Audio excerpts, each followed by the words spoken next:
अस्सलाम वालेकुम dear students, कैसे हैं आप? उम्मीद है कि आप सब खैरियत से होंगे।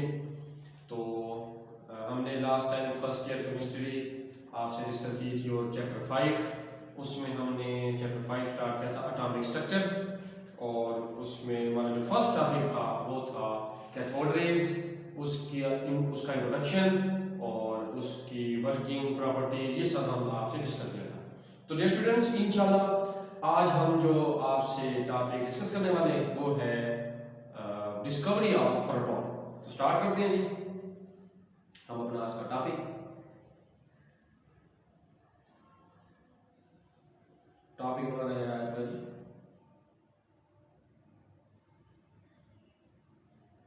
डिस्कवरी। बहुत आसान टॉपिक है डियर स्टूडेंट्स, थोड़ी सी तवज्जो आपकी चाहिए, इंशाल्लाह आपको जल्दी से समझ आ जाएगा। डिस्कवरी ऑफ प्रोटॉन, ये हमारी फर्स्ट ईयर केमिस्ट्री है।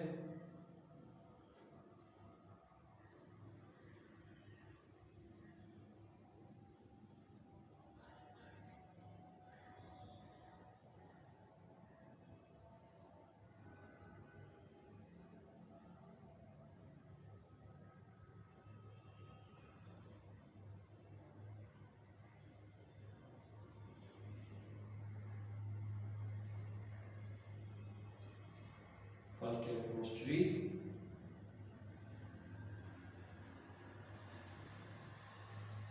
और लेक्चर नंबर है 3। डियर स्टूडेंट्स, जैसा कि आपको पता है कि हमने लास्ट टाइम डिस्कस किया था डिस्कवरी ऑफ कैथोड रेज। उसमें बड़ा ज़बरदस्त काम किया। जे थॉमसन ने एक्सपेरिमेंट किया, कैथोड रेज की डिस्कवरी हुई और बड़ी अप्रिसिएशन मिली जे थॉमसन को। हम सादा अल्फाज में कहें तो उसकी बल्ले बल्ले हुई, मतलब बहुत ज़्यादा तारीफ की गई कि उसने कैथोड रेज के बारे में बताया। तो उसी के नक्शे कदम में चलते हुए एक साइंटिस्ट, बल्कि फिजिस्ट कहें, जर्मन फिजिस्ट, उसने प्रोटॉन की डिस्कवरी की। तो हम अपना बाकायदा लेक्चर स्टार्ट करते हैं। सबसे पहले हम आपको बता रहे हैं इसका इंट्रोडक्शन।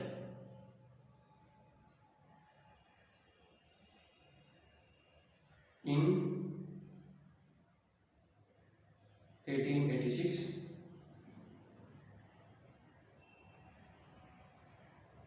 जर्मन फिजिस्ट, उसका नाम था यूजीन गोल्डस्टेन। मुश्किल नाम नहीं है, बहुत इजी है। एक बार आप मेमोराइज करेंगे तो इंशाल्लाह हो जाएगा आपको याद। Eugene Goldstein perform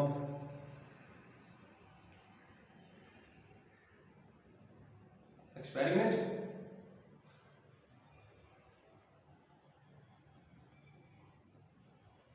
by discharge tube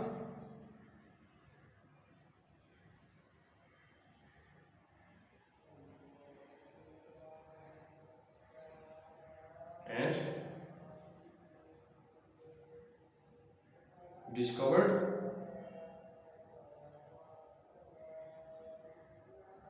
proton.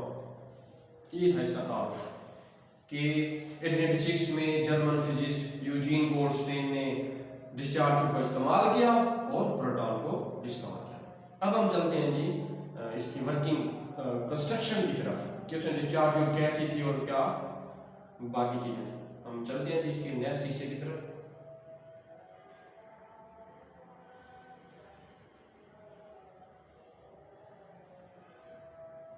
Construction.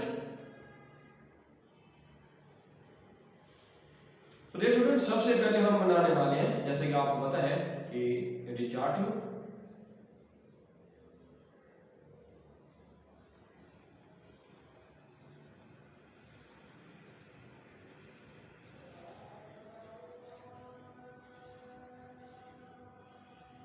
ये हमारे सामने डिस्चार्ज ट्यूब है जी हाँ, और कैथोड बना रहे हैं हम यहाँ पर।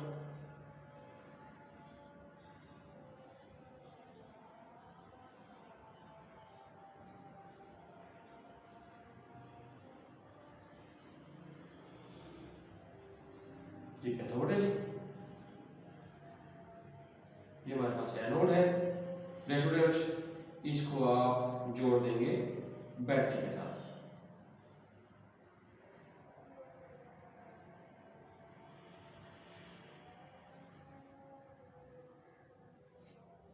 ये एनोड पॉजिटिव एंड, ये कैथोड है नेगेटिव एंड, और हमने इसको अटैच करा दिया बैटरी के साथ। अब एक वैक्यूम पंप भी यहां लगा हुआ है जी हाँ, वो भी हम मेंशन कर देते हैं जी।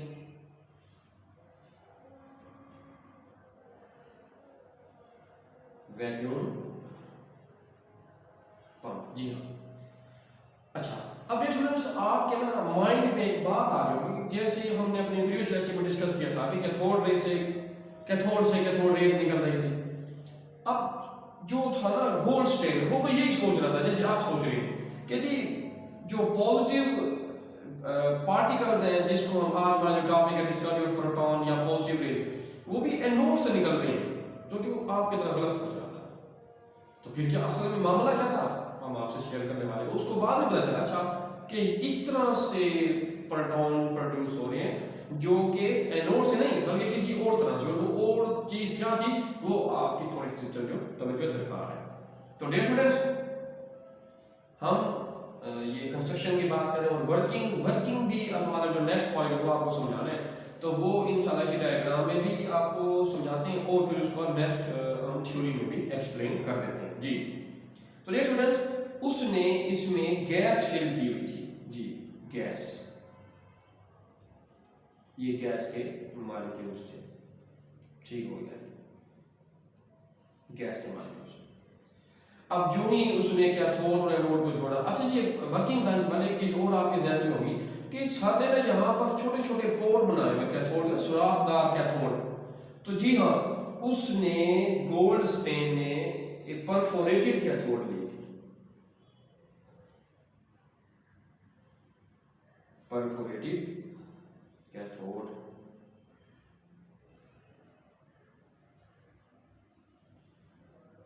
Perforated cathode. कोई पूछे क्या होता है जी, तो जी हाँ आप लोगों को बताना है विद कॉन्फिडेंस कि ऐसा कैथोड जिसमें स्मॉल होल मौजूद हो या फाइन होल मौजूद हो, तो आप उसको बोलते हैं परफोरेटेड कैथोड। तो स्टूडेंट्स, जैसे उसने कैथोड और एनोड को बैटरी के साथ जोड़ा तो क्या हुआ, कैथोड से नेगेटिव पार्टिकल्स, जैसे आपको पता है, वो निकलना शुरू हो गई, नेगेटिव पार्टिकल्स निकलना शुरू हुई। और डियर स्टूडेंट्स, इन्होंने जाके इन गैस के मॉलिक्यूल्स को हीट किया, गैस के मॉलिक्यूल्स को हीट किया। याद रहे कैथोड पर नेगेटिव चार्ज है और ये जो गैस के मॉलिक्यूल्स हैं इनके अंदर भी इलेक्ट्रॉन मौजूद है, तो उधर से आने वाली चीज इलेक्ट्रॉन, उस पर नेगेटिव, गैस के मॉलिक्यूल से टकराने वाली चीज नेगेटिव इलेक्ट्रॉन्स, उनके अंदर भी इलेक्ट्रॉन मौजूद हैं, तो नेगेटिव नेगेटिव रिपल्शन, आप ठीक सोच रहे हैं, नॉकआउट। तो डियर स्टूडेंट्स, इलेक्ट्रॉन जो ही टकराएंगे तो गैस के मॉलिक्यूल्स के इलेक्ट्रॉन भी साथ ले जाएंगे, तो हम बोलेंगे जी नॉकआउट हो गए। तो इसी तरह उन गैस के मॉलिक्यूल से इलेक्ट्रॉन निकल चुके हैं, तो डियर स्टूडेंट्स उन गैस के मॉलिक्यूल्स पर पॉजिटिव चार्ज आ जाएगा और वो अब चल पड़ेंगे, अपना सफर रवाना होगा, जारी रखेंगे कैथोड की तरफ। तो डियर स्टूडेंट्स, उन गैस के मॉलिक्यूल्स पर पॉजिटिव आ जाएगा। देखिए जहां हमने डॉट लगाया ना, मैं उस पर पॉजिटिव लगा क्योंकि मैं चंद मॉलिक्यूल शो करा रहा हूं कि वो आयोनाइज हो गए। गैस क्या हो गई जी, आयोनाइज हो गई, ये देखिए जी आयोनाइज हो गई, गैस के मॉलिक्यूल्स आयोनाइज हो गए। अब डियर स्टूडेंट्स, इन्होंने मूव करना शुरू कर दिया किस तरफ, कैथोड की तरफ, क्योंकि आपको क्लियर है कि पॉजिटिव चीज किस तरफ जाती है, नेगेटिव की तरफ। और याद रहे गोल्डस्टेन ने कैथोड लिया है परफोरेटेड सुराखदार, तो क्या हुआ, मूव करते करते करते जब वो कैथोड के करीब पहुंचे, सुराखदार था, सुराख से बाहर निकल कर आ गए, रहे डिस्चार्ज के अंदर, और इन्होंने आगे हिट किया किसके साथ, जी हाँ डिस्चार्ज ट्यूब की वाल्व के साथ। और डियर स्टूडेंट्स क्या पैदा हुआ? ग्लो पैदा हुआ। क्या पैदा हुआ जी? ग्लो पैदा हुआ, चमक पैदा हुआ। ये है वर्किंग जो कि गोल्डस्टेन ने बताई और प्रोटॉन को डिस्कवर किया। इसी चीज की हम थ्योरी आपके सामने मेंशन कर रहे थे। तो डियर स्टूडेंट्स, वर्किंग की अगर आप हेडिंग लगाएं, जी हाँ जरूर, आप सही सोच रहे हैं कि अब हम वर्किंग जो अभी हमने आपको डायग्राम में बताया वही आपसे शेयर करने वाले हैं। तो डियर स्टूडेंट्स, सबसे पहले गैस फिल की गोल्डस्टेन ने इन डिस्चार्ज ट्यूब, इन डिस्चार्ज ट्यूब, कैथोड रेज जो कि कैथोड से निकली थी। जी हाँ, आप ठीक सोच रहे हैं।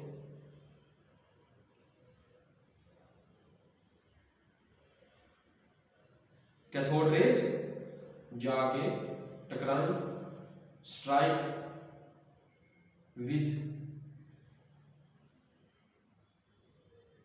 Gas molecules and ionise them, और उनको आयोनाइज कर दिया। किन्होंने? जी हाँ, कैथोड रेज ने, ठीक सोचिए आप। एंड आयोनाइज देम, और उन्हें आयोनाइज कर दिया। कैसे कर दिया? अभी आपसे पहले हमने शेयर किया था कि वो जो कैथोड रेज हैं जिन पर नेगेटिव चार्ज है वो जाकर टकराए गैस के मॉलिक्यूल्स के साथ, इसलिए उनको आयोनाइज कर दिया। इसलिए हम इनको कह देते हैं कैनाल रेज। कैनाल मतलब वो जो होल से गुजरे थे। जी हाँ, इसलिए हम उनको बोलते हैं, ये क्या है जी? कैनाल रेज है, कैनाल रेज। या फिर इनको बोल देते हैं पॉजिटिव रेज। प्रोटॉन भी कह सकते हैं। जी हाँ, प्रोटॉन भी नाम है उनका दूसरा। अच्छा, पुराने वक्तों में मतलब इसका एक और नाम यूज शुरू में हुआ, वो था जी कैनाल स्ट्रालैंड। कैनाल स्ट्रालैंड, या इसका एक और नाम भी दिया गया, चैनल रेज कहा गया। डियर स्टूडेंट्स, क्या कहा गया? चैनल रेज, या फिर कैनाल रेज, वो तो बता ही रहे हैं आपको, कैनाल रेज। ठीक है जी। अब हम नेक्स्ट मूव करते हैं स्टूडेंट्स कि आपको ये बताना है कि रीजन क्या था, जो कि अभी बता भी चुके हैं। जरा आपको वो इक्वेशन की फॉर्म में, ताकि आपको याद रहे और प्रॉब्लम ना हो आपको। Reason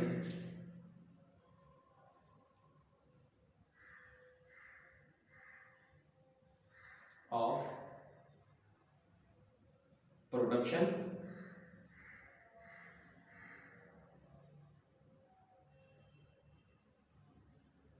positive rays, region of production of positive. जी हाँ। तो डियर स्टूडेंट्स, गैस के मॉलिक्यूल के साथ जब इलेक्ट्रॉन आकर हिट करता है तो वो इलेक्ट्रॉन गैस के मॉलिक्यूल में से निकाल देता है उसके इलेक्ट्रॉन को। मतलब वो इलेक्ट्रॉन गैस के मॉलिक्यूल में से एक इलेक्ट्रॉन निकाल देगा। देखना, मैंने यहाँ दो इलेक्ट्रॉन लिखे, मतलब एक वो इसने हिट की है और दूसरा इलेक्ट्रॉन वो जो उस गैस के मॉलिक्यूल से निकला है। तो डियर स्टूडेंट्स, आयोनाइज का मतलब यही होता है कि इलेक्ट्रॉन का चला जाना, रिमूव हो जाना, निकल जाना। इसलिए m पर चार्ज आ जाएगा पॉजिटिव। और याद रहे, इधर m से मुराद है गैस का मॉलिक्यूल। डियर स्टूडेंट्स, अब हम आपसे डिस्कस कर रहे हैं प्रॉपर्टीज ऑफ प्रोटॉन। प्रॉपर्टीज बहुत आसान है, यकीनन आपको समझ आ रही होगी और बहुत इंटरेस्टिंग चीजें हैं ये। तो डियर स्टूडेंट्स, सबसे पहला जो पॉइंट हम आपसे डिस्कस करने वाले हैं वो हमारे पास है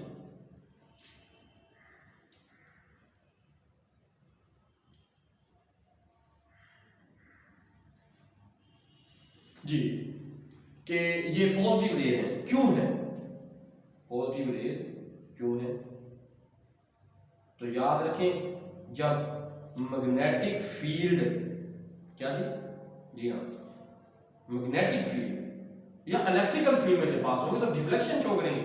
जब आप प्रोटॉन को इलेक्ट्रिकल फील्ड में से पास कराते हैं, इलेक्ट्रिकल फील्ड में से पास कराते हैं तो क्या होगा, जो इलेक्ट्रिक फील्ड के दो हिस्से होते हैं, पॉजिटिव और नेगेटिव। तो डियर स्टूडेंट, जब प्रोटॉन पॉजिटिव हिस्से के करीब से गुजरेंगे तो डिफ्लेक्ट हो जाएंगे,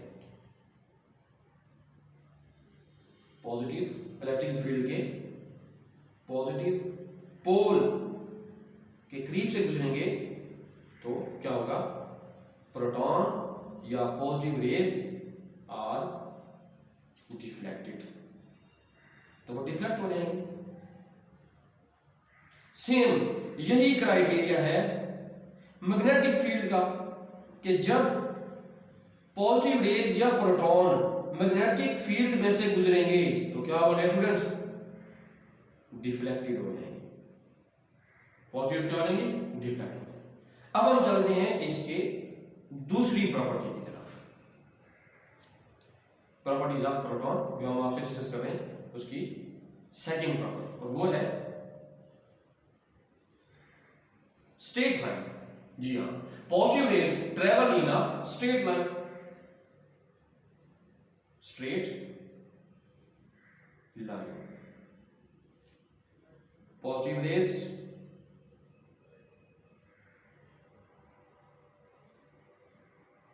travel in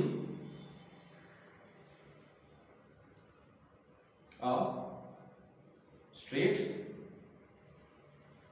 line। Students, third property जो हम आपको बताने वाले हैं वो है पॉजिटिव रेज या proton produce flashes, positive raise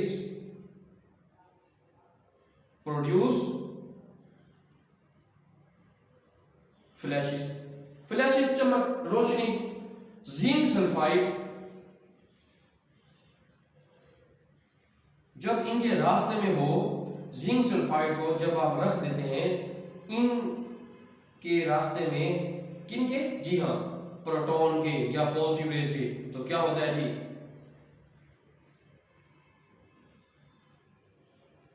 और जब इनसे टकराएंगी पॉजिटिव रेज तो फ्लैशेस पैदा होते हैं। नेक्स्ट मूव करते हैं, वो है dear students E/m value, E/m value.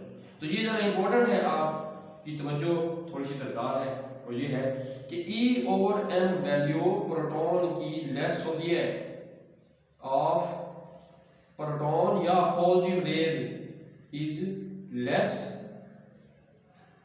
Then electron. Reason आपको मालूम है, दोबारा सुन ले, वो क्या है रीजन। तो स्टूडेंट्स, जिस नेचर की गैस आप फिल करेंगे डिस्चार्ज ट्यूब में, उसी नेचर के पॉजिटिव रेज प्रोड्यूस होंगे। तो याद रहे, अगर गैस जो फिल की हुई है, गैस जो फिल की हुई है डिस्चार्ज ट्यूब में, अगर वो हैवियर है, मतलब उस डिस्चार्ज ट्यूब में जो आपने गैस फिल की है, अगर वो फिल की हुई गैस है, मतलब उसका मैस ज्यादा है, तो याद रहे अगर उसका मैस, मतलब अगर वो हैवियर गैस है, उसका मैस ज्यादा है, ये एक ही चीज है, तो डियर स्टूडेंट्स उस गैस की E/m वैल्यू स्मॉल होगी या लेस होगी। ठीक है, अब हम चलते हैं अपने इस टॉपिक के तकरीबन लास्ट पोर्शन की तरफ, और वो ये है कि आपको ये बताना है कि प्रोटॉन एक फंडामेंटल पार्टिकल क्यों है और कैसे है। प्रोटॉन इज, ये स्टूडेंट बहुत इजी है, और ये हमारा लास्ट पोर्शन चल रहा है हमारे टॉपिक का, इज फंडामेंटल पार्टिकल। तो याद है, अभी हमने आपसे दो चीजें शेयर की हैं, E/m वैल्यू। तो अगर आपने डिस्चार्ज ट्यूब में हाइड्रोजन गैस फिल की हुई है, क्या डिस्चार्ज ट्यूब में अगर आपने हाइड्रोजन गैस फिल की हुई है, तो क्या होगा, डिस्चार्ज ट्यूब में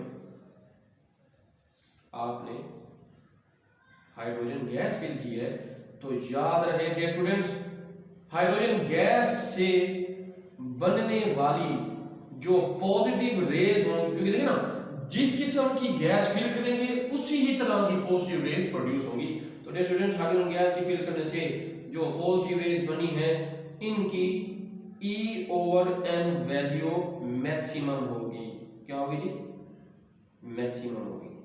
उसकी रीजन आप सबको पता है जी हाँ, हाइड्रोजन का मैस कम है, एटॉमिक मैस 1 है, तो इसलिए उसका मैस कम है, वो लेस हैवी है। अब हम चलते हैं इसके सेकंड पॉइंट की तरफ। क्योंकि ये मैस इसका कम है, तो अगर आपने डिस्चार्ज ट्यूब में हाइड्रोजन गैस फिल की है, इसका मतलब है वो लाइटर है।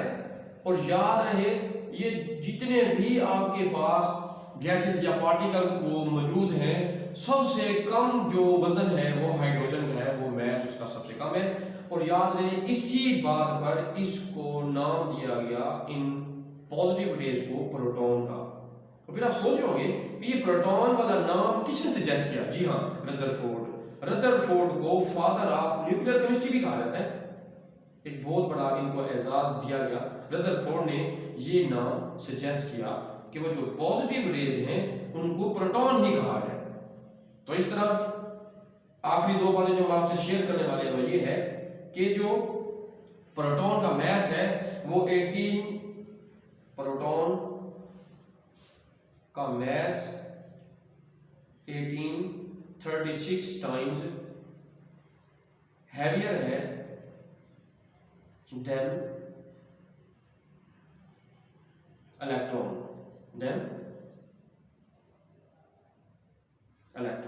और स्टूडेंट्स, आखिरी बात है इसकी कंक्लूजन, जो कि हमने लास्ट टाइम यहां पे शेयर की थी कि एटम इज डाइविजिबल पार्टिकल, और जो प्रोटॉन है वो हर मैटर का, हर मादे का एक फंडामेंटल पार्टिकल है। तो उम्मीद है कि आपको ये लेक्चर क्लियर हो गया होगा। इंशाल्लाह हम अपने नेक्स्ट लेक्चर में आपसे शेयर करेंगे कि हम न्यूट्रॉन की तैयारी किस तरह करेंगे और उसकी प्रॉपर्टीज और डिस्कवरी। Thanks for watching.